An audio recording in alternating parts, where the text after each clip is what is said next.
உறவுகளுக்கு வணக்கங்க. இப்போ நம்ம அடுத்து என்ன பார்க்க போகிறோம் அப்படின்னா, அடுத்து ஒரு டிசைனர் saree தான் வந்திருக்குது. இது எல்லாமே எப்படின்னா நாளைக்கு நாளான்னைக்குள்ள நான் முடிச்சு வெளியேற்றணும். எல்லாமே வந்து அர்ஜென்ட் பீஸ் தான்.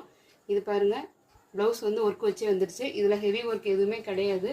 நம்ம நீட்டாக இந்த ப்ளவுஸ் அளவுக்கு தைச்சி கொடுத்தா போதும். இது வந்து ஒரு மாடல் ப்ளவுஸு. saree இதுதான். இந்த மாடல் நம்ம தைச்சிட்டு இதோட வீடியோ வந்து நம்ம அப்லோட் பண்ணலாம். எல்லாத்துக்குமே லைனிங் எடுத்து ரெடியாக வச்சுருக்குது. அடுத்து ஒரு லைனிங் ப்ளவுஸு. saree வந்து நல்லா டார்க் க்ரீனு. இதுக்கு லைனிங்கு. இதுதான் அளவு ப்ளவுஸு.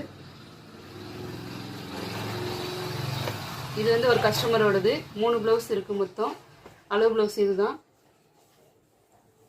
இது ஒரு கஸ்டமரோடது. சிங்கிள் ப்ளவுஸ் தான். இது எல்லாமே நாளைக்கு கொடுக்க வேண்டியது. இது ஒரு கஸ்டமரோடது. இதுவும் ஒரு கஸ்டமரோடது. இங்கே இருக்கிற எல்லா ப்ளவுஸுமே வந்துட்டு நான் நாளைக்கு இல்லை நாளான்னைக்குள்ளே முடித்து தைச்சு ஹூக் வச்சு டெலிவரி பண்ண வேண்டிய ப்ளவுஸ் தான். மேக்ஸிமம் இதில் ஒரு ப்ளவுஸ் தான் எனக்கு ஒர்க் இருக்கும். மற்ற எல்லாமே நார்மலாக முடிக்கிறது தான். அதனால் வந்துட்டு சீக்கிரமாக முடிச்சுட்டு இதோட வீடியோலாம் நான் அப்லோட் பண்ணுறேன். சேனலை சப்ஸ்கிரைப் பண்ணிக்கோங்க. உங்களுக்கு எதுவும் டவுட் இருந்தால் கமெண்ட் பண்ணுங்கள். இல்லை எதுவும் கரெக்ஷன் இருந்தாலும் சொல்லுங்கள். என் சைடு எதுவும் மிஸ்டேக் தான் நான் திருத்திக்கிறேன். பிடிச்சிருந்தா லைக் பண்ணுங்கள் ஃப்ரெண்ட்ஸ். தேங்க்யூ.